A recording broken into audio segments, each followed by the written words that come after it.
أعوذ بالله من الشيطان الرجيم بسم الله الرحمن الرحيم قل يا أيها الكافرون لا أعبد ما تعبدون ولا أنتم عابدون ما أعبد ولا أنا عابد ما عبدتم ولا أنتم عابدون ما أعبد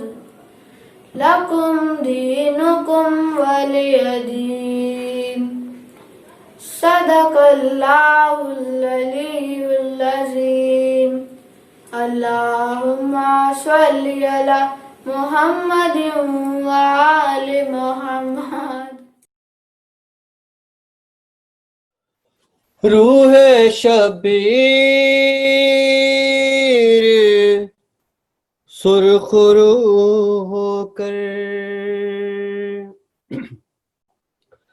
روح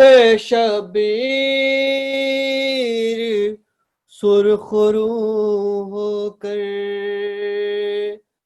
جب گئی پیش خالق اکبر کہہ رہے تھے خدا سے یہ سرور دیکھ مولا دیکھ مولا میں نے وعدہ کیا تھا جو تجھ سے گھر لٹا دوں گا تیرے دین کے لیے مطمئن ہوں ضمیر سے اپنے میں وہ وعدہ نبھا کے آیا ہوں دیکھ مولا تیرا وعدہ نبھا کے آیا ہوں دیکھ مولا میں نے لاشیں اٹھائے ہیں دن بھر حر ہو عباس یا علی اکبر قاسم نو جواں ہو یا اصغر سب کو بن میں سلا کے آیا ہوں دیکھ مولا تیرا وعدہ نبھا کے آیا ہوں دیکھ مولا روضہ مصطفیٰ چھٹا لیکن گھر کو ویران کر دیا لیکن سر بدن پر نہیں رہا لیکن ظلم کا سر جھکا کے آیا ہوں دیکھ مولا تیرا وعدہ نبھا کے آیا ہوں دیکھ مولا تو نے دیکھا وہ پھول سا چہرہ وہ سکینہ سیر رنج و بلا داغ دے کر اسے یتیمی کا غم کا پیکر بنا کے آیا ہوں. دیکھ مولا تیرا وعدہ نبھا کے آیا ہوں. دیکھ مولا ہر فرو ہر اصول زندہ ہے، میرے دم سے رسول زندہ ہے. دین حق مثل پھول زندہ ہے، دین حق مثل پھول زندہ ہے. حق کی شمع جلا کے آیا ہوں. دیکھ مولا تیرا وعدہ نبھا کے آیا ہوں. دیکھ مولا ہر ستم دل پہ سہ گیا مالک، خون دل میرا بہ گیا مالک. ہاں مگر دین رہ گیا مالک، ہاں مگر دین رہ گیا مالک. تیرا کعبہ بچا کے آیا ہوں. دیکھ مولا تیرا وعدہ نبھا کے آیا ہوں. دیکھ مولا رہ گئے جتنے امتحان بھی اب دے گی میری طرح میری زینب. اپنے کنبے کا پاسباں یا رب، اپنے کنبے کا پاسباں یا رب. ناتواں کو بنا کے آیا ہوں. دیکھ مولا تیرا وعدہ نبھا کے آیا ہوں. دیکھ مولا محمد وآل محمد اللهم صل على محمد وآل محمد وعجل فرجهم. مومنین مومنات ناظرین، آپ سے یہ گزارش ہے کہ ایک سورہ فاتحہ کی تلاوت کر کے مرحوم سید ہاشم علی حیدر نقوی ابن سید وحید حیدر نقوی اور تمام ارواح مومنین مومنات کے لیے ایصال کر دیں. بسم اللہ الرحمن الرحیم. الحمدللہ الرحمن الرحیم.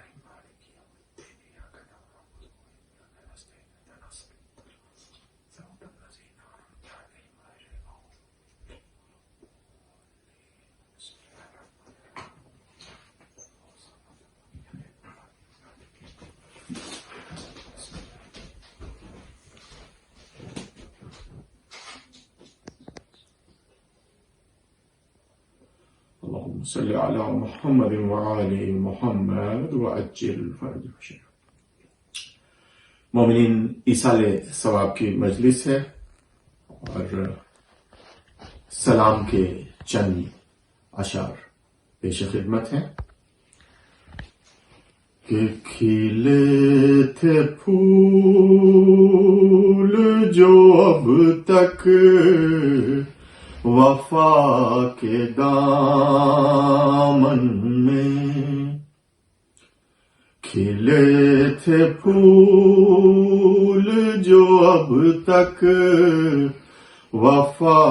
کے دامن میں، سمٹ کے آ گئے سب کر بلا کے دامن میں، سمٹ کے آ گئے سب کر بلا کے دامن میں.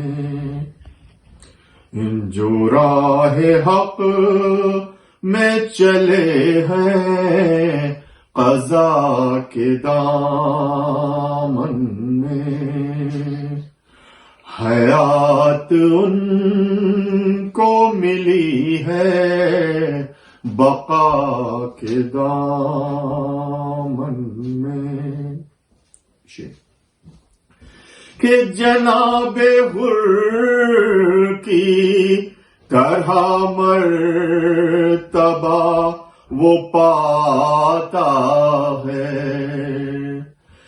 جناب حر کی طرح مرتبہ وہ پاتا ہے، اگر ہو ظرف ذرا سا حیا کے دامن میں،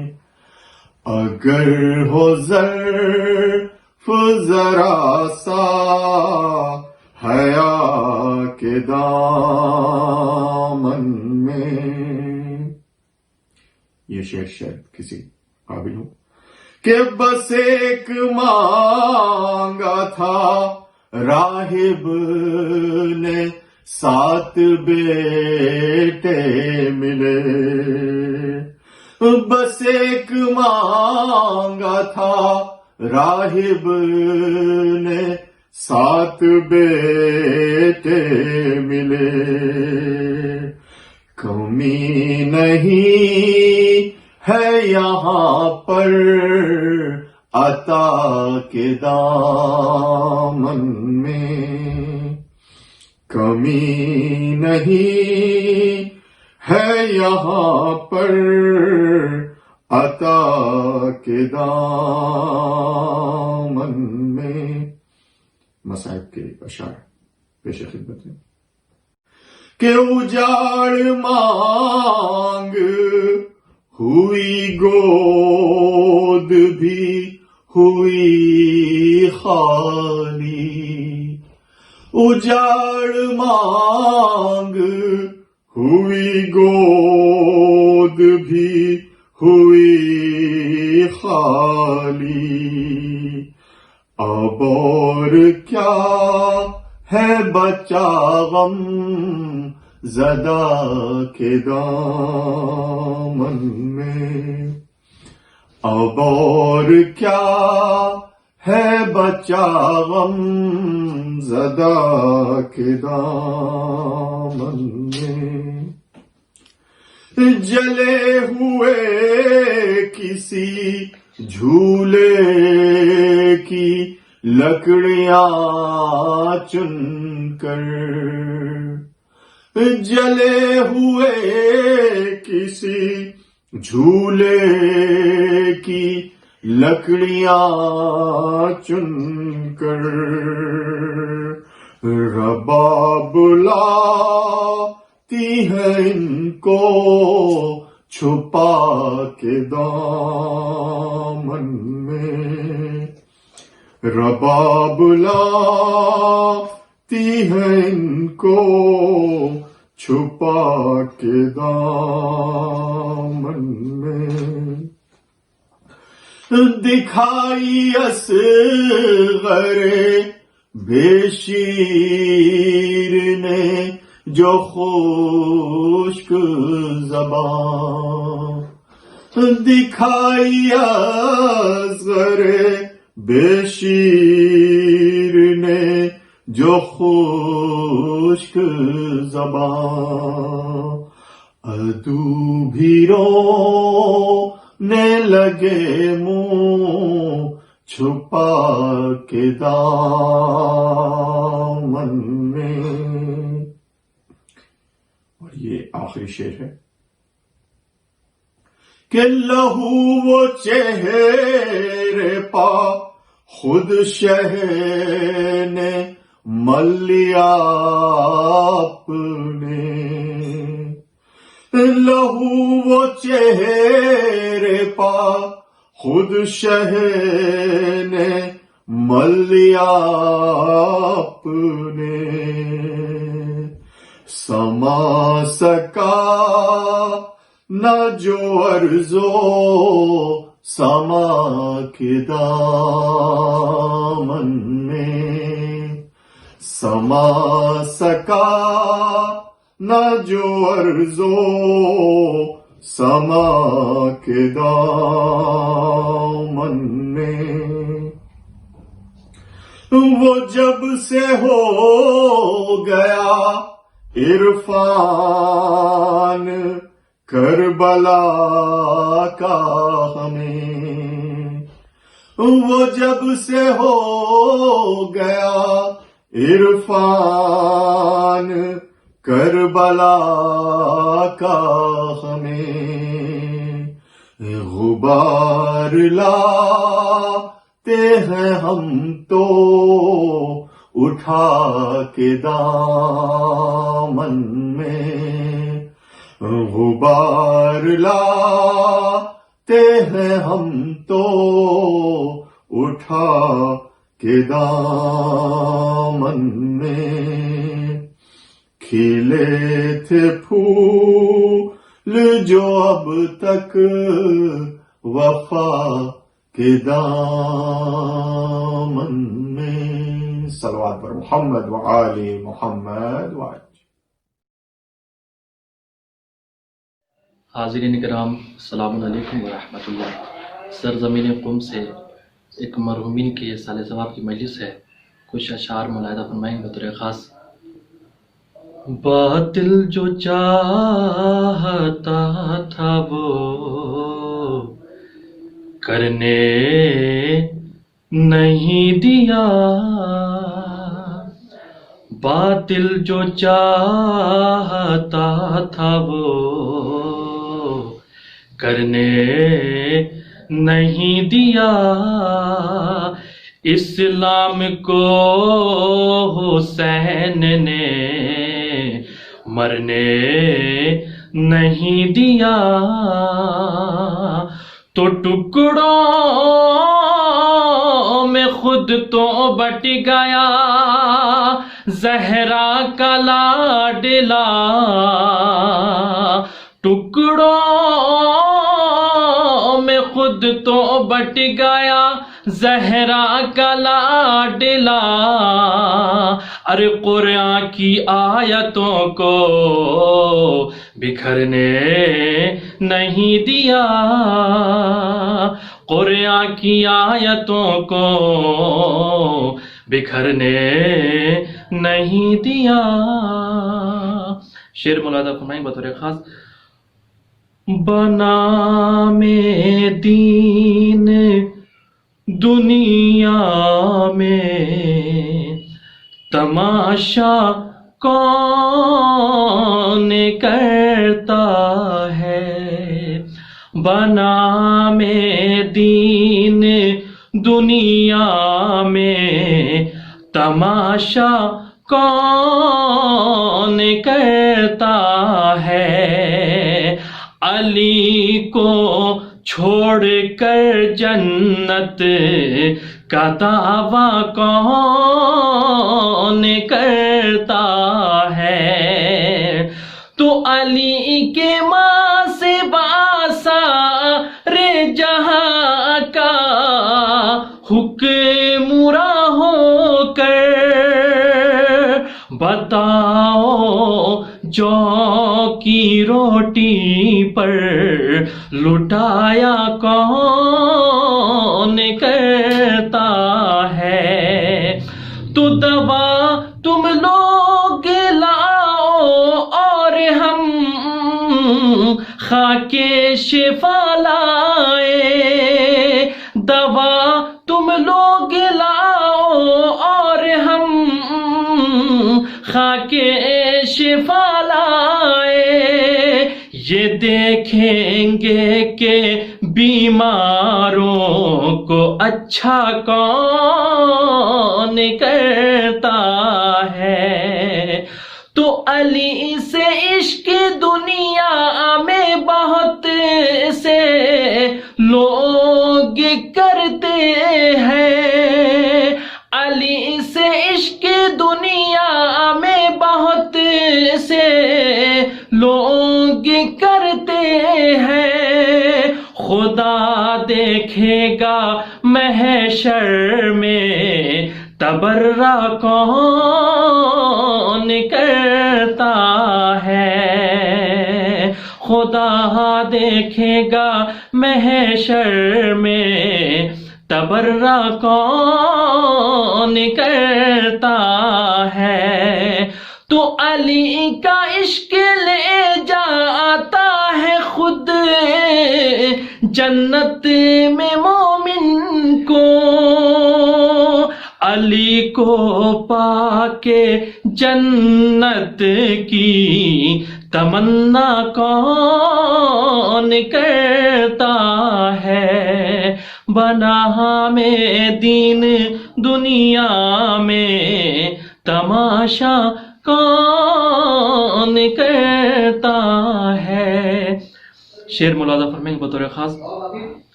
قرآن مصطفیٰ کی حقیقت ہے فاطمہ، قرآن مصطفیٰ کی حقیقت ہے فاطمہ، معراج میں جو اتری وہ آیت ہے فاطمہ، تو حسنین ماں کے قدموں میں، حسنین ماں کے قدموں میں بیٹھے ہیں اس لیے، ارے جنت کی شاہزادوں کی جنت ہے فاطمہ، جنت کی شاہزادوں کی جنت ہے فاطمہ، ہے عالمین کے لیے رحمت رسول پاک، اور خود رسول کے لیے رحمت ہے فاطمہ، اور خود رسول کے لیے رحمت ہے فاطمہ، تو ہے در کا نام کیوں نہ جنا بے امیر ہو، ہے در کا نام کیوں نہ جنا بے امیر ہو، ارے حیدر کی سب سے قیمتی دولت ہے فاطمہ، حیدر کی سب سے قیمتی دولت ہے فاطمہ، تو حیدر کی جانماز ہے آنچل بطول کا، سجدے ہیں مرتضیٰ کی ضمانت ہے فاطمہ،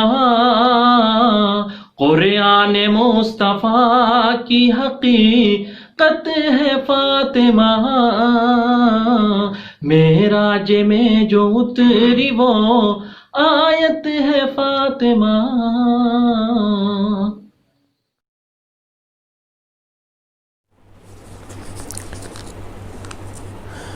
ایک مرتبہ سورہ الحمد اور 3 دفعہ سورہ قل هو اللہ کی تلاوت فرما کر مرحوم سید ہاشم علی حیدر نقوی ابن سید وحید حیدر نقوی صاحب کی روح کو ایصال فرما دیں۔ اللہم صلی علی محمد وعلی محمد۔ بسم اللہ الرحمن الرحیم، الحمد للہ رب العالمین، الرحمن الرحیم، مالک یوم الدین، ایاک نعبد و ایاک نستعین، اہدنا الصراط المستقیم، صراط الذین انعمت علیہم غیر المغضوب علیہم ولا الضالین۔ بسم اللہ الرحمن الرحیم، قل هو اللہ احد اللہ الصمد لم یلد ولم یولد ولم یکن له کفوا احد۔ بسم اللہ الرحمن الرحیم، قل هو اللہ احد اللہ الصمد لم یلد ولم یولد ولم یکن له کفوا احد۔ بسم اللہ الرحمن الرحیم، قل هو اللہ احد اللہ الصمد لم یلد ولم یولد ولم یکن له کفوا احد۔ اللہم صل علی محمد۔ فاتحہ۔ بسم اللہ الرحمن الرحیم، الحمد للہ رب العالمین، الرحمن الرحیم، مالک یوم الدین، ایاک نعبد و ایاک نستعین، اہدنا الصراط المستقیم، صراط الذین انعمت علیہم غیر المغضوب علیہم ولا الضالین۔ اعوذ باللہ السمیع العلیم من الشیطان الرجیم بسم اللہ الرحمن الرحیم الحمد للہ رب العالمین والصلاة والسلام علی اشرف الانبیاء والمرسلین خاتم النبیین رحمت للعالمین ابی القاسم محمد وآلہ الطیبین الطاہرین المعصومین المظلومین لا سیما بقیت اللہ فی الارضین ارواحنا وارواح العالمین علی تراب مقدمہ الفدا ولعنت اللہ علی اعدائہم وغاصب حقوقہم اجمعین اما بعد قال حسن بن علی العسکری علیہ الصلاۃ والسلام اما من کان من الفقراء صائنا لنفسہ حافظا لدینہ مطیعا لامر مولاه مخالفا علی ہواہ فللعوام ان یقلدوہ صلوات پڑھیں محمد و آل محمد۔ 8 ربیع الاول ہمارے اور آپ کے 11ویں امام پیغمبر کے 11ویں جانشین برحق حضرت امام حسن عسکری علیہ الصلاۃ والسلام کی شہادت کی تاریخ ہے۔ اسی حوالے سے میں نے آپ کے سامنے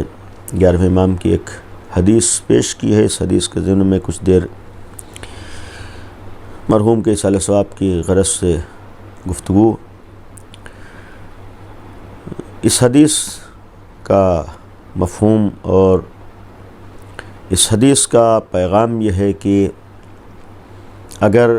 دین حق پر انسان ہے، اگر حق کا ماننے والا ہے، اگر حق کا پیروکار ہے، تو اس کی ذمہ داری یہ ہے کہ اسی راستے کو اپنائے جس کا حکم دیا گیا ہے۔ اگر اس نے اللہ کو مانا ہے تو پھر مکمل اللہ کو ماننے کا حق ادا کرنا ہے اسے۔ اگر اللہ کو مانا ہے تو پھر اسی راستے پر چلنا ہے جس کا خداوند عالم نے حکم دیا ہے۔ اور اگر اس نے اپنی طرف دعوت دی ہے تو ایسے افراد کے ذریعے سے اس تک آنا ہے کہ جس کا خود اس نے حکم دیا ہے۔ یعنی اللہ تک پہنچنے کے لیے بھی ہمیں اپنی طرف سے رہبر کا انتخاب نہیں کرنا ہے، اپنی طرف سے رہنما کا انتخاب نہیں کرنا ہے۔ ہمیں یہ حق نہیں ہے کہ ہم جس کے ذریعے سے چاہیں اللہ تک پہنچ جائیں، نہیں، ہمیں اس کے ذریعے سے اللہ تک پہنچنا ہے جس کا خود اللہ نے حکم دیا ہے۔ اور اسی لیے اللہ نے اگر اپنی طرف سے جناب آدم کے ذریعے نبوت کا سلسلہ شروع کیا اور اس کا سلسلہ حضرت خاتم تک جاری رہا ہے، تو نبی و رسول کی شکل میں یہ افراد آتے رہے اور یہ اللہ تک پہنچانے کا فریضہ انجام دیتے رہے، تو انبیاء کے بعد بھی اس اللہ نے ہدایت کے سلسلے کو اپنی جانب سے روکا نہیں ہے، بلکہ جس طریقے سے اس کی طرف سے حکم تھا کہ ہمارے بنائے ہوئے آدم کو مانو، ہمارے بنائے ہوئے نوح اور ابراہیم اور اسماعیل اور موسیٰ عیسیٰ کو مانو، اسی طریقے سے ہمارے بنائے ہوئے آخری نبی کو مانو۔ ان کے ذریعے سے اللہ تک پہنچو، ان کے ذریعے سے اللہ کے دین کو مانو، ان کے ذریعے سے اللہ کے بتائے ہوئے راستے پر چلو۔ تو جو لوگ ان کے واقعی ماننے والے ہوئے یکے بعد دیگرے ان کو مانتے رہے، یعنی کسی بھی منزل پر آ کر ماننے کا سلسلہ رکا نہیں، بلکہ جہاں تک اللہ نے منوایا ہے وہاں تک اگر مانا ہے تب واقعی معنی میں وہ اللہ کا ماننے والا ہے۔ تو جس طریقے سے انبیاء اور رسول میں جس کو بھی منوایا ہے ماننا ہے، تو پھر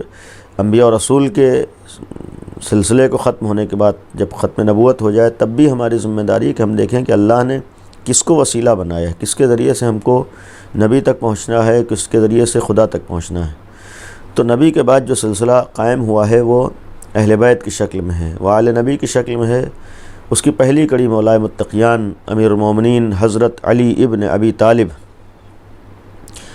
علیہ الصلاۃ والسلام کی بابرکت ذات گرامی ہے کہ مولا کائنات سے سلسلہ شروع ہوا پیغمبر کے فوراً بعد، اور یہ سلسلہ الحمدللہ آج بھی جاری ہے، جو پردہ غیب میں اسی سلسلہ امامت کی کڑی اور اسی سلسلے وصایت و خلافت اور امامت کی کڑی آج بھی موجود ہے۔ ہمیں وہاں تک ماننا ہے، ہمیں وہاں تک پہنچنا ہے، تب صحیح طور پر ہم دین کے ماننے والے ہیں، سب صحیح طور پر ہم دین کے پیروکار۔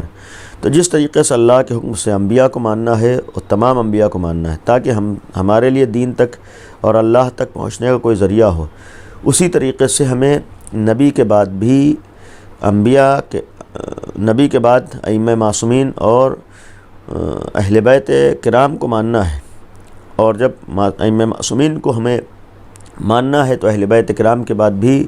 جب غیبت کا زمانہ شروع ہو، یعنی جب ہماری رسائی اپنے زمانے کے امام تک نہ ہو سکے، ہم اپنے امام کو نہ دیکھ سکیں، تو ایسی صورت میں بھی ہمارے لیے کوئی نہ کوئی ایک ایسا انتظام ہو اور ہے کہ جو ہمیں امام تک پہنچا رہا ہو، امام کے ذریعے سے نبی تک اور نبی کے ذریعے سے خدا تک. یعنی غیبت کے زمانے میں بھی ضروری ہے کہ اللہ کی طرف سے ہمارے لیے کوئی ایک ایسا راستہ ہو، ایک ایسا ذریعہ ہو کہ جو ہمیں خدا تک پہنچا رہا ہو. لہذا جتنے بھی افراد ادھر سے معین کیے گئے ان کا ماننا ہمارے لیے لازم ہے. اسی بنیاد پر معصومین کی متعدد روایات، 11ویں امام کی میں نے حدیث آپ کے سامنے عرض کی ہے. امام نے بھی آخر امام کی غیبت سے پہلے ایک حدیث ارشاد فرمائی ہے. اس حدیث کا مفہوم یہ ہے کہ غیبت کے زمانے میں اللہ نے تمہیں لاوارث نہیں چھوڑا ہے.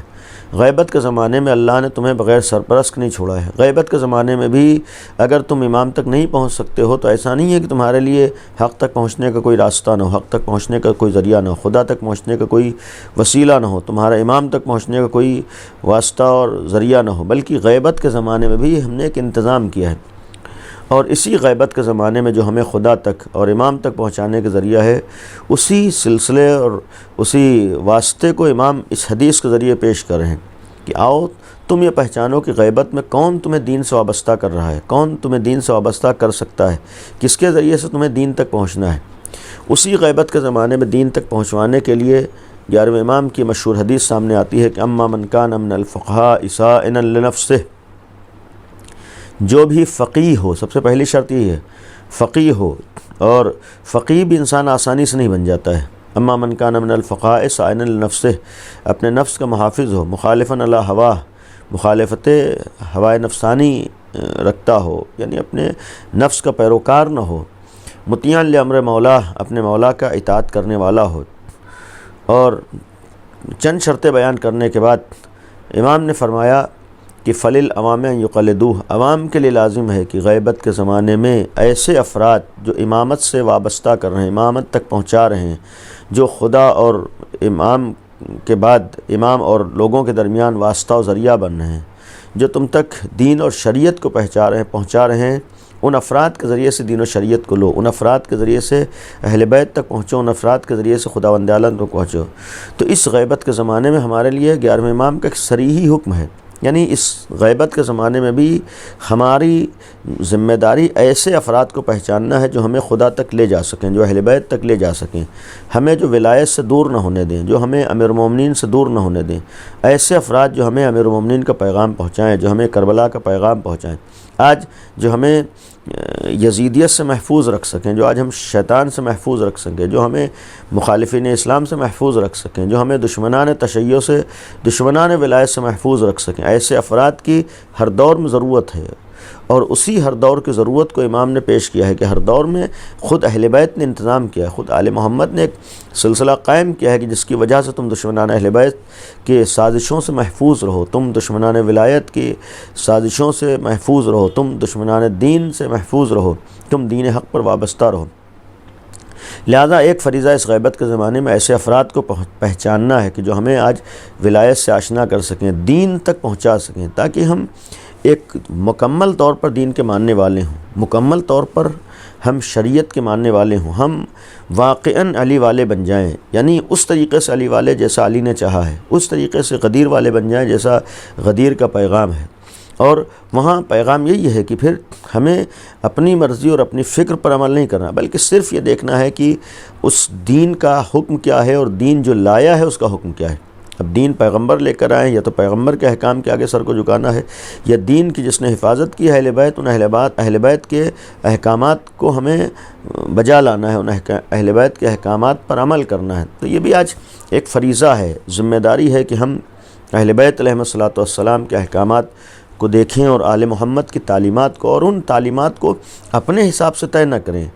چونکہ اللہ نے باقاعدہ ہدایت اور رہبریت کا ایک سلسلہ قائم کیا. یہ اس لیے قائم کیا کہ جو بھی اس ہدایت کے راستے سے بھٹکے گا تو پھر وہ دین سے دور ہو جائے گا. اور یہی وجہ ہوئی ہے کہ جن لوگوں نے یا تو نبی کو چھوڑا وہ دین سے گمراہ ہوئے، جنہوں نے نبی کے بعد علی کو چھوڑا وہ حق پر نہیں آ سکے، جو لوگ اس حق کے راستے پر نہیں آئے وہ نجات نہیں پا سکے. یہ ایک ہوا ہے. بظاہر تو ان کے ہاں دین ہے، بظاہر ان کے ہاں شریعت ہے، لیکن وہ دین و شریعت بہت حد تک اپنی مرضی والی ہے، اپنی فکر والی، اپنی سوچ والی. یعنی آج ہماری شریعت اور دین کا مقصد یہ ہے کہ اس میں اپنی سوچ اور اپنی فکر اور اپنا نظریہ شامل نہیں ہو سکتا ہے، بلکہ ہمیں صرف یہ دیکھنا ہے کہ ہمارا دین کیا کہتا ہے، ہماری شریعت کیا کہتی ہے۔ اور دین و شریعت نے کسی خاص عمل کا حکم نہیں دیا، بلکہ ہمارے دین اور شریعت نے مکمل طور پر زندگی گزارنے کا سلیقہ و طریقہ بتایا۔ دین نے دنیا میں بھی ہمارے سامنے راستے بیان کیے اور آخرت میں بھی، اور اسی کا نام ہی دین ہے کہ دنیا اور آخرت دونوں جگہ جس راستے پر چلنا چاہیے، جس احکامات کی بجاوری لازم ہے، اسی کو دین و شریعت کہتے ہیں۔ اور اگر دین کی پابندی ضروری ہے تو ہمیں ہر فیلڈ میں، ہر میدان میں دین کی پابندی ضروری، دین پر عمل کرنا ضروری ہے۔ انہی احکامات میں ایک پہلو عرض کر دوں کہ آج ہمارے لیے دین کو فالو کرنا، دین پر عمل کرنا، دین کے مطابق زندگی گزارنا ضروری ہے۔ یعنی یہ دیکھنا ہے کہ ہمارا دین کیا کہتا ہے۔ ہمیں کوئی بھی عمل خلاف دین نہیں کرنا ہے، کوئی بھی عمل دین سے ہٹ کے نہیں کرنا ہے۔ بہت سے اپنے شوق ہیں ہم پورے کریں، لیکن بعنوان دین ہمیں وہی کام کرنا ہے جس کا حکم دین نے دیا ہے۔ بعنوان دین ہمیں وہی کام کرنا ہے جس کے لیے دین نے کہا ہے۔ بعنوان شریعت وہی عمل انجام دینا ہے کہ جسے شریعت لانے والوں نے بتایا۔ تو یا تو وہ اہل بیت بتائیں گے، یا پیغمبر اکرم بتائیں گے، یا قرآن کریم بتائے گا۔ اور چونکہ پیغمبر اکرم کی مکمل باتوں کو ہم نہیں پہچان سکتے، معصومین کے مکمل پیغامات کو ہم نہیں پہچان سکتے، ہم قرآن کریم کے صحیح مطالب تک نہیں پہنچ سکتے، لہذا جب ہمارے پاس اتنی صلاحیت نہ ہو تو آج غیبت کے زمانے میں ہمارا فریضہ یہ ہے کہ جو اس دین کے محافظ ہمارے علماء ہیں، ہمارے مراجع ہیں، ہمارے فقہ ہیں، ان سے ہم دین و شریعت کو معلوم کریں، ان کے مطابق ہم دین و شریعت تک پہنچیں اور اس کے مطابق ہم زندگی گزاریں۔ انہی احکام میں سے ایک مسئلہ ہمارے سامنے ایصال ثواب کا آتا ہے۔ زندگی کے ہر شعبے میں جہاں دین و شریعت کے پابندی ضروری ہے، دین و شریعت کے مطابق عمل کرنا ضروری ہے، اسی طریقے سے ہمارے ہاں ایصال ثواب میں بھی ہمیں دین و شریعت کو نگاہوں میں رکھنا ہے۔ جو چیزیں دین و شریعت نے کہی ہیں وہ ہمارے لیے لازم ہے، وہی ہمارے لیے معیار ہے، وہی ہمارے لیے صحیح ہے۔ لیکن جو چیزیں دین و شریعت نے نہیں کہی ہیں، ہم اپنے شوق پورا کرنے کے لیے کریں، وہ اپنی جگہ پر ہے، لیکن مذہب کے عنوان سے، دین کے عنوان سے جب تک دین و شریعت کی طرف سے ہمارے لیے واضح نہ ہو، ثابت نہ ہو، نہیں حق ہے۔ تو اب اگر دین و ایصال ثواب کی بات آتی ہے، آج ایک انسانی فریضہ، ایک شرعی فریضہ، ایک اخلاقی فریضہ یہ ہے کہ جب ہمارا عزیز چلا جائے تو ہم اسے جانے کے بعد یاد کریں۔ اور یاد کرنے کا ایک مفہوم یہ بھی ہے کہ تاکہ یہ احساس رہے کہ ہمارا جانے والا ختم نہیں ہو گیا ہے۔ اس سے انسان کو صبر بھی آئے گا، انسان کو برداشت کا بھی مادہ ہوگا، اور انسان کے لیے تحمل ممکن ہو جائے گا ایسے مواقع پر۔ اس لیے جب ایصال ثواب کر رہا ہے تو اسی لیے تو کر رہا ہے کہ سامنے والے تک کوئی فائدہ پہنچ جائے، اور فائدہ اس تک پہنچے گا کہ جو موجود ہو۔ یعنی یہ ایصال ثواب ایک طرف یہ احساس دلانے کے لیے مرنے والا ختم نہیں ہوا بلکہ موجود ہے۔ تو پھر یہ ایصال ثواب بھی جب وہ موجود ہے تو جب تک آدمی ایصال ثواب کر سکتا ہے کرنا چاہیے، مسلسل ایصال ثواب ہوتے رہنا چاہیے، مسلسل ایصال ثواب کرتے رہنا چاہیے۔ آج ایک فریضہ ہے۔ اور پھر ایصال ثواب میں یہاں یہ بھی عرض کر دوں کہ جب ایصال ثواب کی بات ہے، ایصال ثواب میں کوئی خاص عمل معیار نہیں ہے۔ ایصال ثواب کا مطلب ہے کہ ہر وہ کام جس سے اللہ اور اہل بیت کی خوشنودی اور خوشی حاصل ہو جائے وہ ایصال ثواب ہے۔ یعنی ہر وہ کام جس سے اللہ خوش ہو جائے، ہر وہ کام جس سے آل محمد کی خوشنودی حاصل ہو جائے تو وہ ایصال ثواب بن جاتا ہے۔ اب اس میں کوئی معین ہم کام نہیں کہہ سکتے ہیں کہ فلاں کام ہے، لیکن جہاں تک خوشنودی کی بات ہو، ایصال ثواب کے مرحلے میں ایک سب سے پہلا فریضہ، سب سے بڑی ذمہ داری ہر رشتہ دار، ہر وارث کی اور ہر بعد میں بچ جانے والے کے پسماندگان کی یہ ہے کہ اپنے مرحومین کے لیے بظاہر وہ سارے امور جو ہم سماج میں انجام دیتے ہیں، ان سے پہلے ضرورت ہے کہ جانے والے کے واجبات کو ہم انجام دلوائیں۔ اگر مثلا اس کی نمازیں چھوٹی ہیں، یہ پہلا فریضہ ہے۔ اگر اس کے روزے چھوٹیں، یہ پہلا فریضہ ہے۔ اگر خمس و زکوٰۃ ادا نہیں ہوا تو یہ پہلا فریضہ ہے کہ ادا کیا جائے، نماز ادا کی جائے، روزہ ادا کیا جائے، اس کے خمس و زکوٰۃ، اس کے حقوق کسی کے اوپر رہ گئے ہیں، یعنی کسی کا حق اس کے ذمہ تھا ادا نہیں ہو پایا ہے تو ان حقوق کو ادا کرے۔ اگر کسی کا قرض ہے مثلا، اگر وہ ادا نہیں ہوا تو ادا کرے۔ تو ایصال ثواب کا ایک مفہوم یہ ہے۔ الحمدللہ بہت حد تک مومنین ہیں کہ جو اس فریضے کو انجام دیتے ہیں، ایک عمومی ہو کہ مثلا اگر ہم بظاہر جو اپنے ہاں سیم، پنجم، 40واں اور برسی ہے، اگر یہ بہت اہتمام سے نہ کریں تو اس سے سامنے والے کو نقصان نہیں ہونے والا ہے، لیکن اس سے بڑھ کر ذمہ داری ہے کہ ان واجبات کو ہم ادا کروائیں۔ اس لیے کہ واجبات کی ادائیگی میں اسے دشواریوں کا شکار ہونا پڑتا ہے، اسے پریشانیوں کا شکار ہونا پڑتا ہے۔ مقصد یہ ہے کہ چاہے یہ ہمارے رائج کیے ہوئے عناوین کے تحت جو اہتمام ہوتے ہیں اس میں چاہے کمی آ جائے، لیکن ہم اپنی ذمہ داری یہ سمجھیں کہ اگر واقعاً جانے والے سے محبت ہے تو اس کے واجبات کو ہم ادا کروائیں، اس کے فرائض کی ہماری ادائیگی ہماری ذمہ داری ہے۔ اور پھر جب واجبات کی ادائیگی ہماری ذمہ داری، تو یہاں پہ ایک شرعی مسئلہ یہ بھی ہے کہ ہمارے دین اور ہمارے شریعت نے اس حد تک اہتمام کیا ہے کہ اگر جانے والا کچھ چھوڑ کر جا رہا ہے تو اس کے مرنے کے بعد ایسا نہیں ہے کہ اس کی میراث کے ہم مکمل طور پر حقدار ہو گئے، اب ہم سوچیں کہ اگر اس کے کوئی واجبات ہم ادا کروائیں گے تو اس کا ایک بوجھ ہے جو ہم ادا کر رہے ہیں، ہم ایک احسان کر، نہیں، یہ بھی ہمارے دین و شریعت نے خیال کیا ہے کہ اگر جانے والا گیا ہے تو اس کے واجبات کی ادائیگی پہلے اس کے مال سے کی جائے گی۔ یعنی مثال کے طور پر اگر وہ کوئی جائیداد کوئی چھوڑ کے گیا ہے، دولت چھوڑ کے گیا ہے، پیسہ چھوڑ کے گیا ہے، تو ہم اس کے وارث ہونے سے پہلے اس کے مال سے اس کے واجبات کو ادا کروائیں۔ اب یہ جو واجبات کی ادائیگی اس کے مال سے ہے، اس کے دولت سے ہے، یہ ہم اپنے جیب سے نہیں کر رہے ہیں، بلکہ اسی کی جیب سے اس کے واجبات کو ادا کروا رہے ہیں، اسی کے پیسے سے اس کے واجبات ادا کریں۔ یہ بھی ایک نگاہوں میں رہے کہ یعنی اس کے واجبات کی ادائیگی کے لیے خود اس کے اگر نہیں چھوڑ کے گیا تو ایک شرعی فریضہ اولاد کا ہے، رشتہ داروں کا ہے کہ اپنے پاس سے کرے، لیکن سب سے پہلا اس کی طرف سے ہے، تو یہ واجبات کی ادائیگی۔ دوسری چیز قابل غور ہے کہ ایصال ثواب کے سلسلے میں اولاً یہ بھی نگاہوں میں رہے کہ ہمارے شریعت میں ایصال ثواب کے لیے کوئی پابندی اس عنوان سے نہیں ہے کہ دین اور تاریخ اور چاند کا معاملہ ہمارے یہاں، مذہب نے یہ کوئی پابندی نہیں لگائی، یعنی مذہب اہل بیت میں ہرگز ایسا کوئی قانون نہیں ہے کہ کسی دن ایصال ثواب نہیں ہو سکتا ہے، ہر دن ایصال ثواب ہو سکتا ہے، ہر وقت ایصال ثواب ہو سکتا ہے۔ ہمارے ہاں ہرگز مذہب نے بدھ جمعرات کو منع نہیں کیا ہے، بدھ کو بھی یقیناً ایصال ثواب ہو سکتا ہے، جمعرات کو بھی ایصال ثواب ہو سکتا ہے۔ ہمارے دین و شریعت میں چاند کا بھی کوئی معاملہ نہیں کہ اتنے چاند ہو جائیں تو ایصال ثواب نہیں ہو سکتا، نہیں، جتنے بھی چاند ہو جائیں ایصال ثواب ہو سکتا ہے۔ دین و تاریخ کم زیادہ ہو جائیں تو اس میں بھی ایصال ثواب ہو سکتا ہے، یعنی ہرگز یہ ذہن میں نہ رہے کہ ایصال ثواب کے لیے دین و مذہب یہ ہمارے اور آپ کے رائج کیے ہوئے طریقے ہیں، ہمارے اور آپ کے رائج کیے ہوئے رسم و رواج ہیں جو آج ہمارے ہاں بعض جگہوں پر پائے جاتے ہیں، لیکن دین اور مذہب میں ایسی کوئی پابندی نہیں ہے۔ دین اور مذہب کا تو حکم ہے کہ جتنا زیادہ ہم ایصال ثواب کر سکتے ہیں کرنا چاہیے، ہر دن کریں، ہر موقع پر کریں، ہر تاریخ پہ کریں، یہ ایصال ثواب ہمارے لیے ہے۔ اور دوسری چیز ایصال ثواب کا ایک مفہوم یہ بھی ہوتا ہے کہ مثال کے طور پر باپ کی ذمہ داریاں ہمارے اوپر، ماں کی ذمہ داریاں ہمارے اوپر، مر جانے سے ذمہ داریاں کم اور ختم نہیں ہو جاتی ہیں بلکہ ذمہ داریاں باقی رہتی ہیں۔ اب شاید یہ بھی کہا جا سکتا ہے کہ مرنے کے بعد ذمہ داریاں اور بڑھ جاتی ہیں، اس لیے کہ جانے والا جب تک زندہ رہتا ہے اس وقت تک اتنا ہمارا محتاج نہیں ہوتا جتنا جانے کے بعد ہمارا محتاج ہوتا ہے۔ یعنی زندگی میں اگر ہم اس کو سہارا نہ دیں، زندگی میں اس کے کام نہ ہے، تو وہ خود اپنی زندگی گزار سکتا ہے، اپنے لیے بہت سے کام کر سکتا ہے، لیکن جب چلا گیا تو وہ اپنے لیے کچھ نہیں کر سکتا ہے،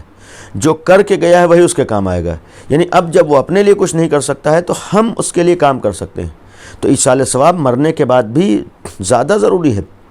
مرنے کے بعد حقوق کی ادائیگی۔ اسی لیے ایک معصوم کی روایت، مثلا ماں باپ کی بات آئی ہے، ماں باپ کے سلسلے میں اگر ہماری ذمہ داریوں کو دیکھا جائے، ایصال ثواب کو دیکھا جائے، یاد کرنے کو دیکھا جائے، یاد کرنا ایک فریضہ ہے، یاد کرنا ایک ذمہ داری ہے، ایک ہمارا شرعی فریضہ بھی ہے، اخلاقی فریضہ بھی ہے، عقلی فریضہ بھی ہے۔ اور اسی لیے روایت میں ہے کہ اگر کوئی شخص اپنے ماں باپ کو جس طریقے سے یاد کرنا چاہیے واقعاً یاد کرتا ہے، ایصال ثواب کرتا ہے، ان کے حقوق کو ادا کرتا ہے، اور ہو سکتا ہے ماں باپ نے زندگی میں اولاد کو عاق کر دیا ہو۔ یہ روایت ہے کہ اگر زندگی میں ماں باپ نے عاق کر دیا ہے اور مرنے کے بعد اسے احساس ہو گیا اور اس نے پورا مکمل طور پر حقوق کو ادا کیا ہے اور ذمہ داریوں کو ادا کیا ہے، ایصال ثواب کیا ہے، اس کے حقوق کی ادائیگی کی ہے، تو اللہ اپنی طرف سے اس کے عاق کو ختم کر دیتا ہے۔ یعنی یہ روایت موجود ہے کہ اللہ عاق کو ختم کر دیتا ہے۔ اس حد تک اس سے احساس ہوتا ہے کہ مرنے کے بعد کس خیال کرنا چاہیے۔ یہاں پر اسی روایت میں یہ بھی جملہ موجود ہے کہ اگر زندگی میں تو باپ نے عاق نہیں کیا تھا، ماں نے عاق نہیں کیا تھا، مرنے کے بعد ہم نے اس کا خیال نہیں کیا، مرنے کے بعد ہم نے ایصال ثواب نہیں کیا، مرنے کے بعد ہم نے حقوق کی ادائیگی نہیں کی، مرنے کے بعد ہمیں کوئی فکر نہیں رہی، تو زندگی میں اگر انہوں نے عاق نہیں کیا تھا تو مرنے کے بعد اللہ اولاد کو عاق شدہ شمار کرتا ہے۔ اس سے نتیجہ نکلتا ہے کہ مرنے کے بعد بھی ہمیں یاد کر رہے ہیں، مرنے کے بعد بلکہ زیادہ یاد کر رہے ہیں۔ ہم تو مرنے کے بعد ایصال ثواب مذہب اہل بیت جیسے دین پر ہونے کے بعد ایصال ثواب کا کوئی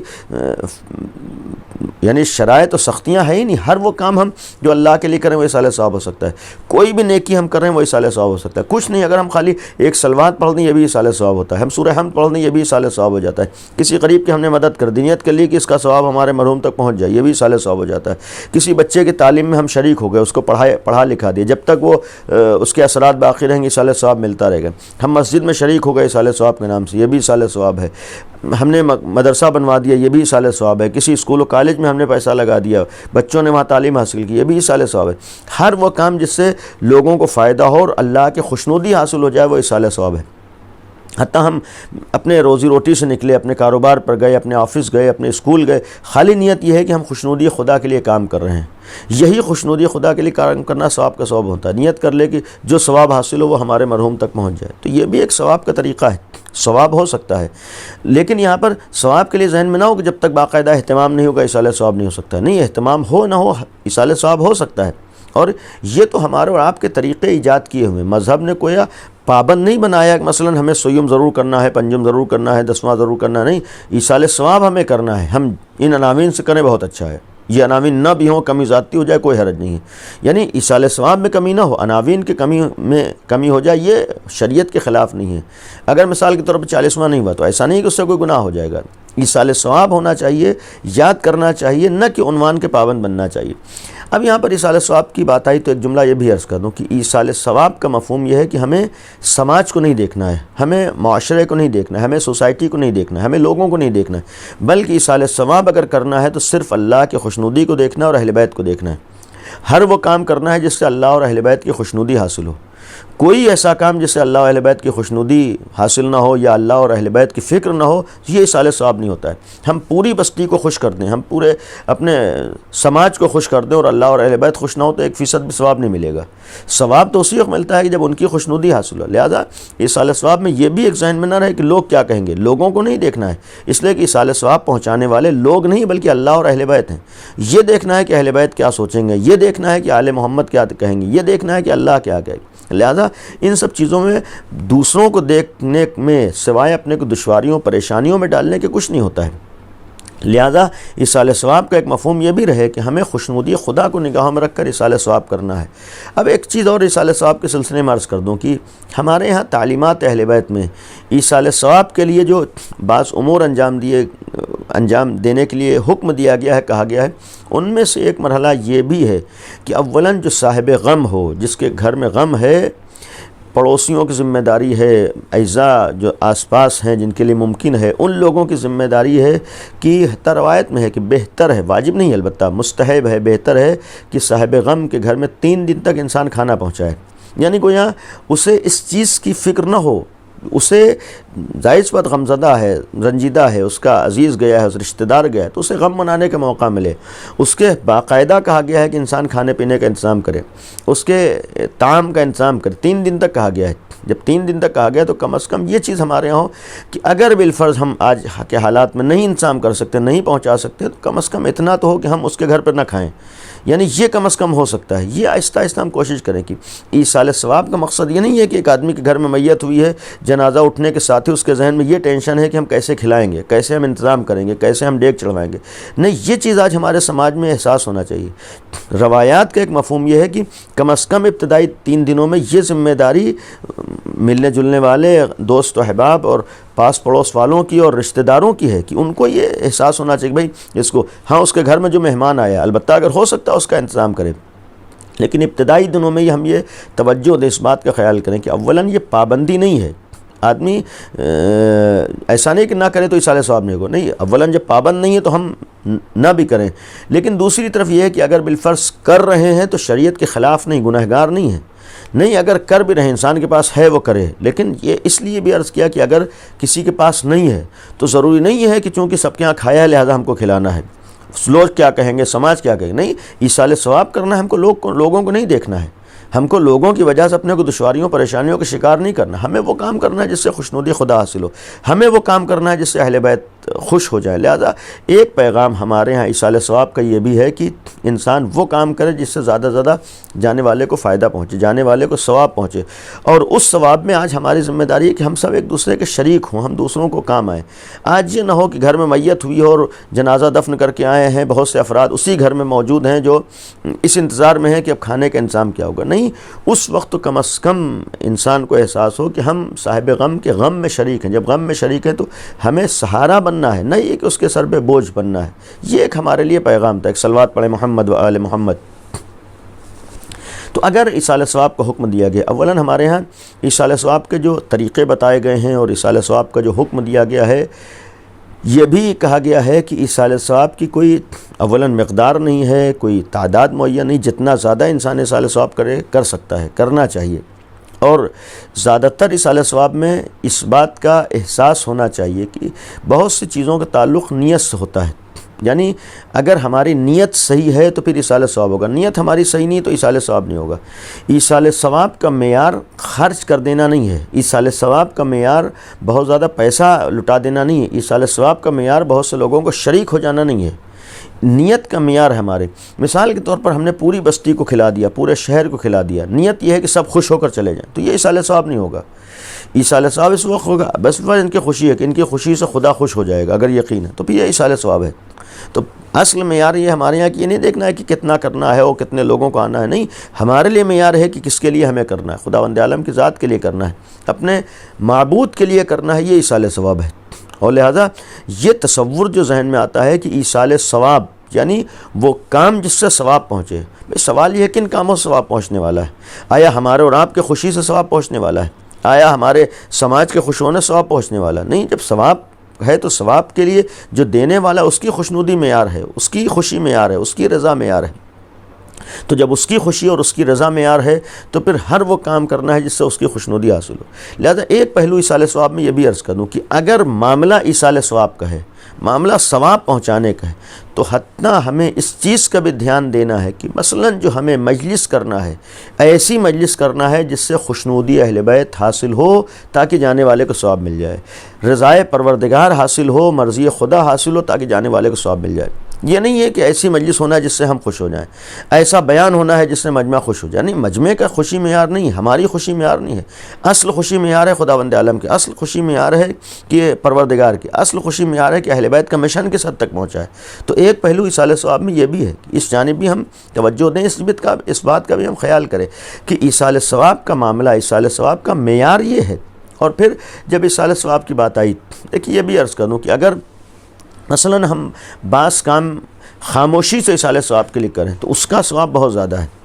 لہٰذا مثلاً اگر ہمیں اللہ نے نوازا ہے، ہمیں دولت دی ہے، تو بہتر یہ ہے کہ زیادہ زیادہ ان کاموں میں خرچ ہو کہ جن کاموں میں لوگوں کی ضرورتیں پوری ہوں، اور جہاں پر ضروری نہیں ہے کہ ہمارا نام آ جائے. نہیں، ضروری نہیں ہے، نہیں، خوشنودی خدا حاصل ہو جائے، یہ معیار ہے. چونکہ خداوند عالم نیتوں سے آشنا ہے، دل سے آشنا ہے. ہمارے دل میں کیا ہے، ہمارے نیت میں کیا ہے، لہذا اللہ نیت کی بنیاد پر قبول کرنے والا ہے. اللہ دل میں کیا ہے اس کی بنیاد پر قبول کرنے والا ہے. لہذا یہ بھی ہے کہ نیت ہماری کیا ہے، کس کے لیے کر رہے ہیں. اور اگر یقین ہے کہ خدا کے لیے کر رہے ہیں تو پھر خدا ثواب پہنچانے والا ہے. یقین ہے اہل بیت کے لیے کر رہے ہیں تو اہل بیت ہمارے دل کو جانتے ہیں. لہذا جہاں پر نیت کی بات ہو، جہاں پر ارادے کی بات ہو، دل میں کیا ہے. لہذا ایک پہلو اور عرض کر دیں، معمولاً بعض لوگوں کے ذہنوں میں یہ ہوتا ہے کہ بالفرض ہم نے مثلاً ایصال ثواب کی مجلس کی ہے، ایصال ثواب کی مجلس اپنے مرحوم کے لیے کی تھی. مثلاً فلانے یا مولانا صاحب نے یا مجلس پڑھنے والوں نے ہمارے عزیز کا نام نہیں لیا، نام لے کے فاتحہ نہیں پڑھوایا. ذہن میں آتا ہے کہ گویا ایصال ثواب نہیں ہوا یا ایصال ثواب میں کمی ہو گئی. نہیں، ہرگز کوئی کمی نہیں ہوئی. ہاں، اگر نام لے کر فاتحہ پڑھوایا جا رہا ہے فبہا، اچھا ہے، ٹھیک ہے، لیکن ایسا نہیں ہے کہ اگر نام نہیں لیا گیا تو مجلس نہیں ہوگی. اس لیے کہ ہم نے سارا اہتمام تو اسی مرحوم کے لیے کیا ہے، سارا اہتمام تو اپنے جانے والے کے لیے کیا ہے. جب سارا اہتمام ہم نے مرحوم کے لیے کیا ہے تو اللہ کو معلوم ہے مجلس ہمارے مرحوم کے ایصال ثواب کے لیے. خداوند عالم کو پتہ ہے کہ مجلس ہمارے فلاں رشتہ دار کے ایصال ثواب کی. اگر بالفرض نام نہ لیا جائے تو ایسا نہیں کہ نام نہ لینے سے مجلس نہیں ہوتی، نام نہ لینے سے ایصال ثواب نہیں ہوتا ہے. نہیں، ایصال ثواب چاہے نام لیا جائے نہ لیا جائے، چونکہ ہم نے اہتمام اسی کے لیے کیا ہو جاتا ہے خود بخود. نام لے رہے ہیں، بہرحال اتنے لوگ سورہ فاتحہ پڑھیں ثواب بڑھ جائے گا، لیکن نہیں لینے سے کوئی حرج نہیں ہے، نہیں لینے سے کوئی نقصان نہیں ہے، نہیں لینے سے کوئی کمی نہیں. اور دوسری چیز یہ ہے کہ ایصال ثواب کے معاملے میں چونکہ ثواب پہنچانے والا خداوند عالم ہے، لہٰذا کبھی یہ بھی ذہن نہ ہے کہ مثلاً ہم نے اپنے عزیز کے لیے اہتمام کیا تھا، ایصال ثواب کے لیے کیا تھا، اور فلاں نے اپنے فلاں عزیز کا فاتحہ پڑھوا دیا. ایسا نہیں ہے کہ ہمارے یہاں کوئی نقصان ہو گیا. مثلاً ہم نے ایک اپنے رشتہ دار کے لیے ایصال ثواب کا سارا اہتمام کیا، خرچہ کیا، اور اسی میں 2 آدمیوں کا نام اور لے لیا گیا. ایسا نہیں ہے کہ 2 آدمیوں کے نام لینے سے ہمارے فلاں رشتہ دار کے ثواب میں کمی ہو گئی، یعنی ثواب جتنا ملنے والا تھا اتنے لوگوں میں بٹ گیا. نہیں، دینے والا جب ثواب اللہ ہے، فائدہ پہنچانے والا اللہ ہے، تو اللہ کے ہاں ثواب میں کمی نہیں ہے. ایسا نہیں ہے کہ اللہ ثواب معین تھا اور وہی اگر 2 لوگ نام لے لیے گئے دونوں میں تقسیم ہو جائے. نہیں، جتنا ثواب ملنا تھا ملے گا ہی. اس میں کوئی کمی نہیں آتی. اللہ دوسروں کو اس سے زیادہ ثواب دیتا ہے. اور شاید اگر دوسروں کا بھی خیال ہو, دوسروں کے لیے بھی نیت ہو, دوسروں کے لیے بھی ارادہ ہو, تو اس ثواب میں اضافہ ہوگا, کسی طرح کی کمی نہیں ہوگی. لہٰذا بسا اوقات اگر کئی کے نام ہوتے ہیں تو اس میں کوئی حرج نہیں ہے, یا کسی میں کمی نہیں آتی ہے. بلکہ میں نے جیسا کہا کہ اگر ہم اپنے عزیزوں کے لیے ایصال ثواب کرا رہے ہیں اور ہم نے مثلا جملہ مومنین مومنات کہہ دیا, یا اپنے تمام رشتہ داروں کے لیے کہہ دیا, یا اپنے ایک دوست کے عزیز کے لیے ہم نے سورہ فاتحہ پڑھوا دی, تو اتنا یقین رہے کہ اگر ہم نے اپنے فلاں مرحوم کے لیے ایصال ثواب کیا تھا اور دوسروں کے لیے ایصال ثواب بھی کروا دیا, اسی میں فاتحہ پڑھوایا ہے اور اسی میں نیت کر دی ہے, تو ہمارے مرحوم کے ثواب میں اضافہ ہوگا, کوئی کمی نہیں ہوگی. اس لیے کہ اللہ یہ بھی دیکھ رہا ہے کہ ایک بندے خدا نے اپنے ساتھ ساتھ ہمارے دوسرے بندے کو شامل کیا ہے, تو پھر کیا اللہ جو ہے دوسروں کو شامل کرنے کی وجہ سے ہمارے کمی کمی نہیں کرے گا, زیادہ کرے گا. تو یہ بھی ایک معیار ہے کہ ایصال ثواب میں اس طرح کی بھی چیزیں سامنے آ سکتی ہیں. ایک صلوات پڑھیں محمد و آل محمد. اور پھر اگر ایصال ثواب کی بات آئی, بس ختم کر رہا ہوں کہ بات تھی ایصال ثواب کی. ایصال ثواب میں ہمیں دین اور شریعت کو نگاہوں میں رکھ کر ایصال ثواب کرنا ہے, دین اور شریعت کے پابند ہو کر ہم کو ایصال. اسی لیے میں نے آغاز میں کہا تھا کہ جو ہمارے دین کا قانون ہے, یا تو نبی نے بتایا ہے ان کے مطابق ہمیں ہر عمل کرنا ہے, اسی میں ایصال ثواب بھی. اہل بیت نے جو بتایا ہے اسی کے حساب سے ہمیں سارے اعمال انجام دینا, انہی میں ایصال ثواب. غیبت کے زمانے میں اہل بیت تک ہم نہیں پہنچ سکتے ہیں, لہٰذا جو علماء, جو مراجع, جو فقہا نے ہمارے سامنے تعلیمات بتائیں اس کے مطابق ہمیں عمل کرنا ہے, اس کے مطابق ہمیں زندگی گزارنا ہے. لہٰذا اسی کے مطابق ایصال ثواب میں بھی ہمیں خیال کرنا ہے. اور ایصال ثواب میں اگر ثواب مقصد ہے تو سب سے بڑی کوشش یہ ہونا چاہیے کہ ایصال ثواب کے نام پر کہیں ایسا تو نہ ہو کہ نام تو ایصال ثواب کا ہو لیکن ہم ایسے کام کر رہے ہیں جو گناہ کا سبب ہو جائیں. اس لیے کبھی کبھی ممکن ہے کہ بعض کام گناہ کا سبب بھی ہو جاتے ہیں. مثال کے طور پر ہم نے جو خرچ کرنا چاہیے تھا بے حساب ہم نے خرچ کر دیا, جو اسراف میں شامل ہو گیا. ظاہر بات شریعت میں اسراف جائز نہیں ہے, یعنی ہر چیز کی ایک مقدار ہے, ہر چیز کی ایک حد ہے, ہر چیز کی ایک لمٹ ہے. یعنی خالی مثلا ہم نے اپنی شہرت کے لیے, اپنے نام و نمود کے لیے, اپنے دکھاوے کے لیے حد سے زیادہ خرچہ کر دیا اور اس میں اسراف ہو رہا ہے, تو اسراف جائز نہیں ہے. اولاً ریاکاری جائز نہیں, دکھاوا جائز نہیں, اس سے ایصال ثواب نہیں. دوسری چیز مثلا ہم نے کھانا پکوایا, اتنا کھانا پکوایا ہے کہ ہمیں معلوم ہے کہ بچے گا, پھینکا جائے گا, برباد ہوگا, تو یہ ایصال ثواب نہیں ہے. اس جانب بھی ہمیں توجہ دینا ہے. اگر ایصال ثواب کے لیے مثال کے طور پر اہتمام ہوا ہے تو ہم یہ کوشش کریں وہ استعمال ہو جائے. ہم یہ کوشش کریں اگر بچا ہے تو ایسے لوگوں تک پہنچ جائے جن کے کام آ سکے, جن کے شکم تک پہنچ سکے, جو جن کے شکم تک پہنچے اور وہ خوش ہو جائیں تاکہ خدا کی خوشی حاصل ہو جائے. لہذا یہ بھی ایک توجہ ہو کہ ایسے افراد تک پہنچایا جائے. اور دوسری طرف ایصال ثواب میں اگر کھانے کا ایک فلسفہ, غذا کا ایک فلسفہ, طعام کا ایک فلسفہ یہ ہے کہ ایسے افراد تک پہنچے جن تک پہنچنے سے خوشی ہو, تو اتنا ہمیں معلوم ہے کہ اگر اچھی غذا کھانے ان لوگوں تک پہنچیں گے جو معمولاً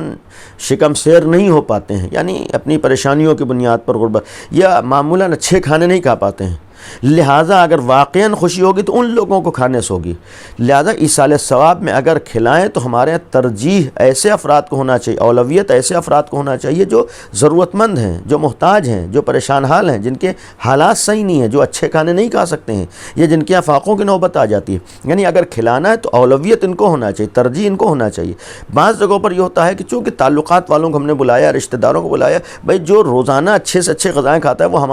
ہمارے تعلقات کی بنیاد پر منہ بنا کے کھا تو لے گا, اس کے کھا لینے سے اتنا زیادہ شاید ثواب نہ ملے جتنا ایک ضرورت مند کے کھانے سے ثواب ملے گا. ظاہر سی بات خوشنودی خدا ایسے افراد کے شکم میں جانے سے زیادہ حاصل ہوگی کہ جس کے شکم تک غذا نہیں پہنچ رہی تھی, بجائے اس کے کہ جس نے ہمارے منہ دیکھے پر آ کر شریک تو ہو گیا ہے لیکن منہ بنا کر اس نے کھایا ہے. نہیں, بہرحال ہم سب کو کھلائیں, سب کو شریک کر, لیکن اولویت و ترجیح ایسے افراد کو ہونا چاہیے ایصال ثواب کے سلسلے میں کہ جو واقعاً ضرورت مند ہیں, ان لوگوں تک پہنچائیں, ان لوگوں کو ہم شریک کریں.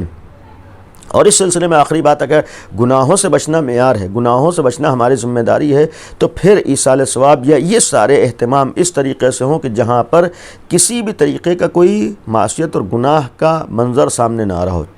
ان میں سے ایک منظر جو معمولاً ہوتا ہے, ہر چیز سے متعلق ہے, وہ ایصال ثواب میں بھی ہوتا ہے کہ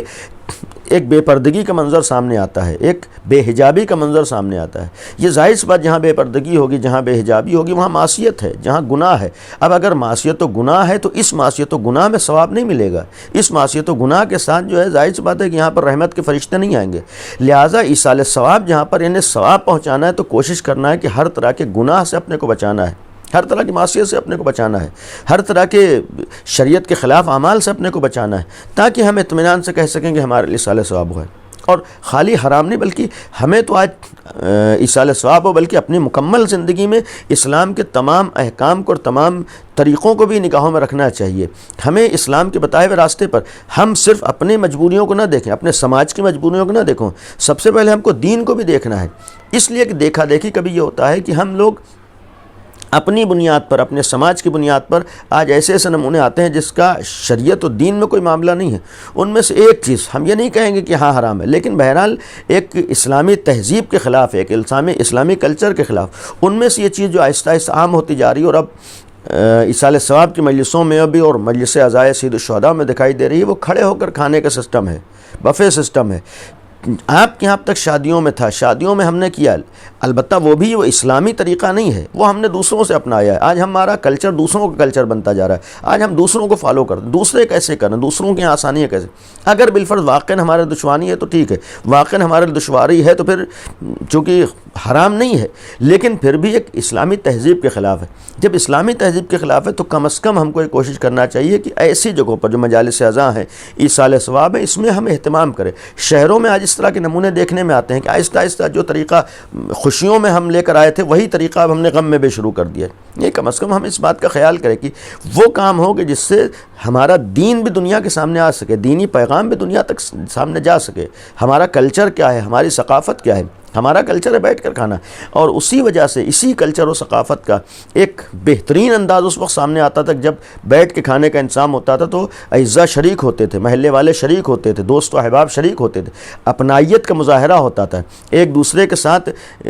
شریک ہونے کا جذبہ ظاہر ہوتا تھا۔ آج اس کا ایک نقصان یہ بھی ہوا ہے کہ ظاہر بات ہر آدمی گیا، کھانا لگا ہوا ہے، سب نے کھایا اور رخصت ہو گئے، خدا حافظ ہو گئے، یعنی یہاں یہ احساس نہیں ہوتا ہے کون اپنا ہے، کون پرایا ہے، کس میں ہمدردی ہے، کون وقت پہ کام آنے والا نہیں۔ اگر ہمارے یہاں بیٹھ کے کھلانے کا انتظام ہو، آج بھی افراد ہیں جو شریک ہوتے ہیں، آج بھی ایسے افراد ہیں جو ایسے موقع پہ کام آتے ہیں۔ ہم دوسروں کے یہاں شریک ہوں، دوسرا ہمارے یہاں شریک ہوگا، ہم دوسروں کے کام آئے، دوسرا ہمارا کام آئے گا، ہمارے کام ہے۔ اس سے معلوم ہوتا ہے کہ ہم آپس میں ایک دوسرے سے نزدیک ہیں۔ لیکن آج دنیاوی کلچر و ثقافت یہ ہے کہ جو ایک دوسرے کو دور کر رہی ہے، ایک دوسرے سے دور کر رہی۔ اسلامی کلچر و ثقافت وہ تھی کہ جو آپس میں ایک دوسرے سے نزدیک کر رہی تھی، تو یہ بھی ایک طریقہ تھا۔ اب یہاں پر آخری بات ربط مصائب سے پہلے عرض کر دوں کہ ہمارے ہاں ابھی بھی الحمدللہ بہت سی جگہوں پر یہ طریقہ باقی ہے۔ بات تھی ایصال ثواب کی، آج بھی یہ طریقہ باقی، لیکن جہاں کم ہو گیا ہے یا ختم ہو گیا اس کی جانب ہم توجہ دیں۔ پہلے ہمارے ایصال ثواب میں باقاعدہ ایک طریقہ اور اہتمام یہ ہوتا تھا کہ مثلاً سیوم کی مجلس ہونا ہے، پنجوں کی مجلس ہونا ہے، 40ویں کی مجلس ہونا ہے، تو مجلس سے پہلے باقاعدہ تلاوت قرآن کا اہتمام ہوتا تھا۔ اب آہستہ آہستہ یہ چیز ختم ہو گئی، آج آہستہ آہستہ یہ چیز نظر نہیں آتی ہے۔ اب مجلس کے ٹائم لوگ آئے اور مجلس ختم ہوئی چلے گئے، نہیں، یہ ایک طریقہ جو بہترین طریقہ تھا، ایک اچھا طریقہ تھا جس کے ذریعے سے ثواب میں اضافہ ہی ہوتا تھا۔ محلے والے جمع ہوتے تھے، دوست و احباب جمع ہوتے تھے، رشتہ دار جمع ہوتے تھے، باقاعدہ پہلے تلاوت قرآن کریم ہوتی تھی، تلاوت قرآن کریم کے ذریعے سے بخشا جاتا تھا، تلاوت قرآن کریم کے ذریعے سے ثواب پہنچتا، تو یہ ایک بہترین چیز تھی۔ ہم قرآن سے آشنا تھے، ہم قرآن سے نزدیک تھے۔ آج یہ نوبت آئی، آہستہ آہستہ یہ چیزیں ختم ہو گئیں۔ اس کا ایک سبب البتہ یہ بھی ہے کہ بہت سے افراد آج قرآن نہیں پڑھنا جانتے۔ اگر یہی چیز رائج ہو جائے تو خود بخود انسان کو توجہ ہوگی کہ ہمیں قرآن پڑھنا سیکھنا ہے۔ ایک اہل بیت کا چاہنے والا ہو کر قرآن سے ناآشنا ہو یہ نہیں ہو سکتا ہے، قرآن سے دور ہو یہ نہیں ہو سکتا ہے، قرآن پڑھنا نہ جانتا ہو یہ قابل تعجب ہے۔ لہٰذا ہمیں ایصال ثواب میں اس بات کی بھی توجہ دینا ہے، کوشش کرنا ہے کہ جو ہمارے بزرگوں نے بہترین چیزیں رائج کی تھیں، اچھے طریقے تھے، ان طریقوں کو ہم باقی رکھیں، ان طریقوں کو زندہ کریں، ان طریقوں کو دوبارہ سامنے لے کر آئیں۔ اور انہی طریقوں میں یہ ایک اچھا طریقہ تھا کہ تلاوت قرآن ہوتی تھی۔ آج ہم ایصال ثواب میں بھی تلاوت قرآن کریں۔ البتہ اس وقت حالات ایسے ہیں کہ وبا کا زمانہ ہے اور آن لائن مجلسیں ہو رہی، لیکن الحمدللہ یہ ختم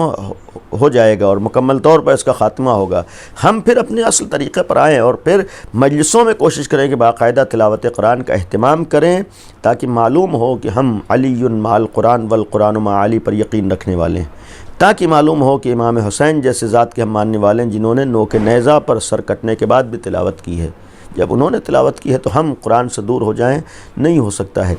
یہ ایام عزائے سید الشہداء 2 مہینے 8 دن، پہلی محرم سے 8 ربیع الاول تک ایام عزا ہمارے ہاں منسوب کیے گئے ہیں، اور پھر 8 ربیع الاول 11ویں امام کی شہادت کی تاریخ ہے، غم کی تاریخ ہے، مصیبت کی تاریخ ہے، اس لیے کہ یہ 8 ربیع الاول کا ایک امتیاز اور خصوصیت یہ بھی ہے کہ اس دن ہمارے زمانے کا امام جو پردہ غیب پہ موجود ہے وہ یتیم ہوا ہے، یعنی امام کی یتیمی کی تاریخ ہے۔ امام دنیا سے رخصت ہوئے ہیں، امام دنیا سے گئے ہیں، امام زمانہ کا یتیم ہو جانا، 11ویں امام رخصت ہو گئے ہیں، 11ویں امام کو شہید کیا گیا ہے، امام زمانہ کا یتیم ہو جانا یہ آسان نہیں ہے۔ آج ہم سوچیں کہ اس موقع پر ہم جس امام کا غم مناتے ہیں 8 ربیع الاول کو، آج اس کا بیٹا اسی روئے زمین پر موجود ہے، اس بیٹے کی خدمت میں پرسہ پیش کرنا ہے، اس بیٹے کی خدمت تعزیت و تسلیت پیش کرنا ہے۔ 11ویں امام کو جب زہر دیا گیا ہے، 12ویں امام کم سن تھے، کل عمر 5 سال کی تھی، 5 سال کا سن ہے، باپ کا سایہ سر سے اٹھا ہے، 5 سال کے سن میں یتیم ہوئے ہیں، 5 سال کے سن میں حالات پرآشوب ہیں، ہر طرف سے دشمن کی نگاہیں امام کے گھر پر ہیں، مدینے سے بلا کر سامرہ میں رکھا گیا ہے جہاں پر 10ویں امام کی بھی شہادت ہوئی ہے، یہیں پر سامرہ میں جو آج کا عراق، 11ویں امام کو بھی زہر دیا گیا ہے، امام شہید ہوئے ہیں۔ 12ویں امام کے لیے اپنے باپ کا دنیا سے چلا جانا ایک مصیبت ہے، یتیمی ہے ایک امام کے لیے، لیکن امام کی نگاہوں کے سامنے جب باپ رخصت ہوئے ہیں، باپ دنیا سے گئے ہیں، تو پھر امام نے یہ منظر دیکھا ہے کہ باپ کے جنازے کو غسل و کفن دیا ہے، باپ کے جنازے پر نماز پڑھی ہے، 11ویں امام کا جنازہ قبر تک پہنچا ہے۔ یہ ایک بیٹے کے لیے کم سنی میں یتیم ہوا تھا، کم سنی میں باپ کا سایہ سر سے اٹھا تھا، کم سنی میں باپ کے سائے سے محروم ہوئے تھے، لیکن اس کم سنی میں آخری لمحات میں بابا کے سینے سے لگے ہوں گے، باپ نے کلیجے سے لگایا ہوگا، باپ بیٹے نے ایک دوسرے کو خدا حافظ کہا ہوگا۔ آخری امام کو معلوم تھا کہ میرا بابا دنیا سے جا رہا ہے، بابا کے جانے کے بعد میں باپ کے جنازے کو غسل و کفن بھی دوں گا، اپنے باپ کے جنازے پر نماز پڑھوں گا، قبر تک پہنچا دوں گا۔ کہیں ایسا تو نہیں ہے کہ سامرہ میں 11ویں امام کے جانے کے بعد اس 5 سال کے سن میں دشمن موجود تھے لیکن ان کی نگاہیں امام کو نہیں دیکھ پا رہی تھیں؟ ایسا نہیں ہے کسی نے 12ویں امام کو رونے کے اوپر تعزیت دی ہو، کسی نے 12ویں امام کو یتیم ہونے کے بعد ستایا ہو، کسی نے تماچے لگائے ہو۔ یہ منظر تو ہم کو کربلا کے میدان میں نظر آیا ہے کہ جہاں پر ایک 4 برس کی بچی سکینہ اپنے باپ کے سائے سے محروم ہوئی ہے۔ حسین جیسے بابا کا چلا جانا یہ معمولی مصیبت نہیں تھی، حسین جیسے باپ کے سائے سے محروم ہو جانا ایک 4 برس کی بچی سکینہ کے لیے بہت بڑا امتحان تھا۔ آج تو ایک عام بچی اپنے باپ کے جانے کو برداشت نہیں کر پاتی، اور سکینہ جیسی بیٹی ہو، حسین جیسا باپ ہو، دنیا سے جانے کے بعد دل کا عالم کیا ہوا ہوگا۔ اور صرف یہی مصیبت کم نہیں تھی کہ سکینہ یتیم ہو گئی، یہی مصیبت کم نہیں تھی کہ حسین ابن علی دنیا سے رخصت ہو گئے، اور مصیبت بالائے مصیبت یہ بھی ہو کہ جب یہ بچی رونا چاہتی ہے کبھی تماچے کھاتی ہے، جب یہ بچی رونا چاہتی ہے کبھی تازیانے کھاتی ہے، ابھی باپ کا سر نوکے نیزہ پر بچی دیکھ رہی ہے، گریا کرتی ہے، کوئی تماچے لگا رہا ہے، رو رہی ہے تو کوئی تازیانے مار رہا ہے، اس کم سنی میں بھی ان امتحانات کو دے رہی ہو۔ خیموں میں آگ لگی ہے، دامن میں آگ لگی ہو، یہ کم سن بچی مقتل کی طرف آتی ہے، اپنے باپ کو آواز دیتی ہے۔ جس وقت شام غریبہ میں جناب زینب نے جا کے جناب سکینہ کو امام حسین کی لاشیں سے اٹھایا تھا، سوال کیا تھا کہ میری لال سکینہ تم نے کیسے پہچانا کہ تمہارے بابا کا لاشا ہے؟ اس لیے کہ اس لاش کے اوپر سر نہیں ہے۔ یہی تو فرمایا تھا پھوپھی اماں، جب خیموں میں آگ لگی ہے، میرے دامن میں آگ لگی تھی، میں مقتل میں آئی ہوں، اپنے بابا کو آواز دے رہی تھی پھوپھی جان، اسی لاش بے سر سے آئی آواز آئی تھی الہیہ الہیہ سکینہ، میں سمجھ گئی ہے میرے بابا کا لاشا ہے۔ اس عالم میں بھی اپنے باپ کے سینے پر پہنچ گئی ہے، اپنے باپ تک پہنچی ہے۔ عزیزو جناب زینب نے اٹھایا ہے، لیکن یہ کم سن بچی ہے، باپ کے بچھڑنے کے بعد کن کن امتحانات سے گزری ہے، کربلا سے اس نے کوفے تک کا سفر کیسے کیا، کوفے سے شام تک کیسے آئی ہے۔ لیکن اس بچی کے لیے سب سے بڑی ایک حسرت و تمنا یہ تھی، قید خانے شام میں پہنچ تو گئی، لیکن حسرت یہ تھی کہ ہمیں آزادی کب ملے گی، حسرت یہ تھی کہ ہم قید خانے سے آزاد کب کیے جائیں گے۔ لیکن اس بچی کی تمنا پوری نہ ہو سکی۔ جس کمسن کو یہ تمنا تھی کہ ہمیں قید خانے سے رہائی مل جائے، وہ 4 برس کی بچی قید خانے شام میں سو گئی۔ اس کے لیے حسین جیسے باپ کا گزرنا اس کے لیے ناقابل برداشت تھا، لیکن بہت زیادہ زن بھی اپنے باپ کے بعد دنیا دنیا میں نہ رہ سکی، دنیا میں زندہ نہ رہ سکی، قید خانہ شام میں دنیا سے گزری ہے، لیکن یہ درد تو جناب رباب کے دل میں تھا، یہ حسرت تو جناب زینب کے دل میں تھی کہ جناب سکینہ کا سوال ہوتا تھا، اے پھوپھی اماں ہم قید خانے سے کب آزاد ہوں گے؟ اور جب قید خانے سے رہائی ملی ہے، آزادی ملی ہے، تو جناب زینب کو بھی اس بات کا درد تھا، احساس تھا کہ اے سکینہ تمہیں آزادی کی تمنا تھی، جناب رباب کو بھی اس بات کا احساس تھا کہ میری بچی آزادی چاہتی تھی، میری بچی اس قید خانے سے آزاد ہونے کا سوال کیا کرتی تھی۔ جس وقت روانہ ہوئی یہی کہا تھا، اے بچی، اے میری لال سکینہ، تم قید سے آزاد ہونا چاہتی تھی، اٹھو ہمیں آزادی مل گئی۔ اور پھر جب کربلا آئی ہے، کربلا آنے کے بعد جناب زینب نے جہاں سارے غموں کا تذکرہ کیا ہے، اپنے بھائی کی قبر پر آئی ہے، فریاد کی تھی، ایک فریاد یہ بھی آ کر کی تھی، اے ماں جائے حسین، زینب لٹ کے تو آئی ہے، امتحانات دے کر آئی، لیکن سب سے بڑا امتحان یہ بھی دے کر آئی ہے کہ تمہارے سینے پر سونے والی سکینہ زینب قید خانہ شام میں چھوڑ کے آئی، اے بھیا حسین تمہاری سکینہ کربلا تک نہ آ سکی، اے ماں جائے حسین سکینہ کو تمنا تھی کہ ہمیں کب آزادی ملے گی، اے بھیا میں نے سکینہ کی قبر کو قید خانہ شام میں بنایا۔ الا لعنت اللہ علی القوم الظالمین سيعلم الذین ظلموا ای منقلب ینقلبون۔ آل محمد کا واسطہ ہے خدایا ہماری اس عبادت کو قبول فرما، خدایا ذکر کو مرحوم کی مغفرت کا ذریعہ قرار دے، خدایا آل محمد کا واسطہ ہم سب کو اپنے مرحومین کے لیے زیادہ زیادہ ایصال ثواب کرتے رہنے کی توفیق عنایت فرما، خدایا غیبت کے زمانے میں ہم سب کو مرجعیت کی اہمیت اور عظمت کو سمجھنے اور اس کے ذریعے سے دین اور ولایت اور اہل بیت سے وابستہ رہنے کی توفیق عنایت فرما، خدایا امام زمانہ کے ظہور میں تعجیل فرما، ہم سب کو امام کے ناصروں میں شمار فرما، ایک دفعہ سورہ حمد اور 3 دفعہ سورہ قل اللہ کی تلاوت فرما کر مرحوم سید ہاشم علی حیدر نقوی ابن سید وحید حیدر نقوی صاحب کی روح کو ایصال فرما دیں۔ اللہم صلی علی محمد و علی محمد۔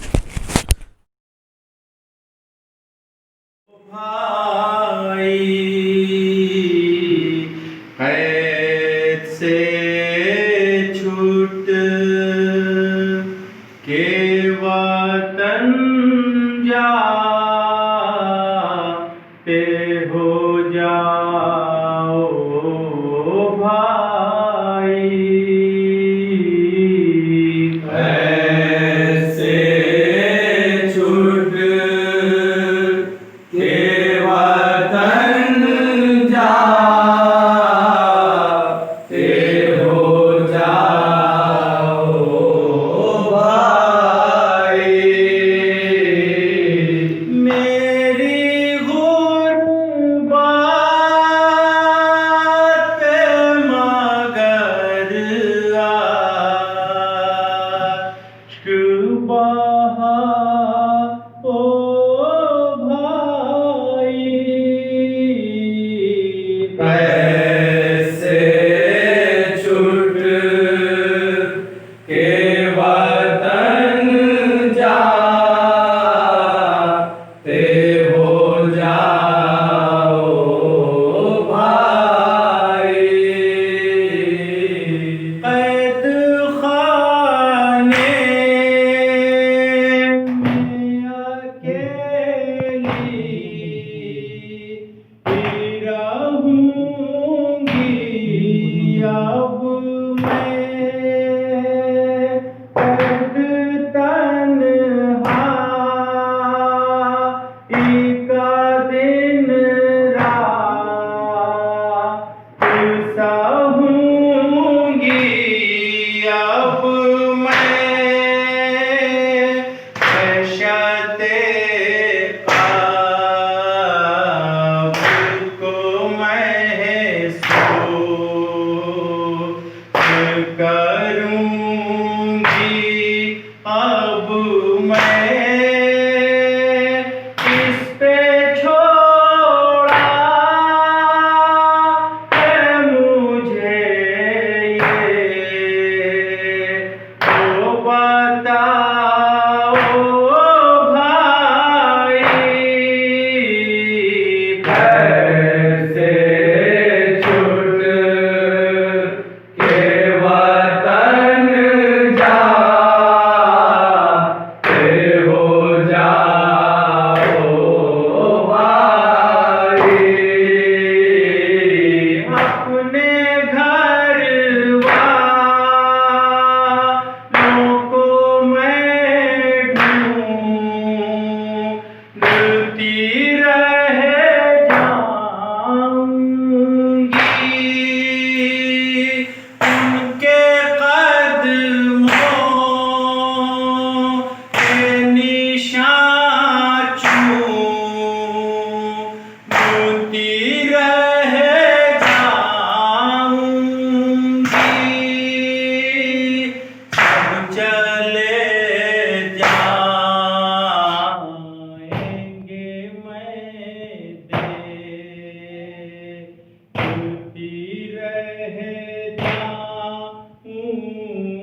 یا ابا عبداللہ السلام علیکہ یا ابن رسول اللہ السلام علیکہ یا ابن امیر المومنین وابن سید الوسین السلام علیکہ یا ابن فاطمۃ الزہراء سیدۃ نساء العالمین السلام علیکم ورحمۃ اللہ وبرکاتہ السلام علیکہ یا مولایا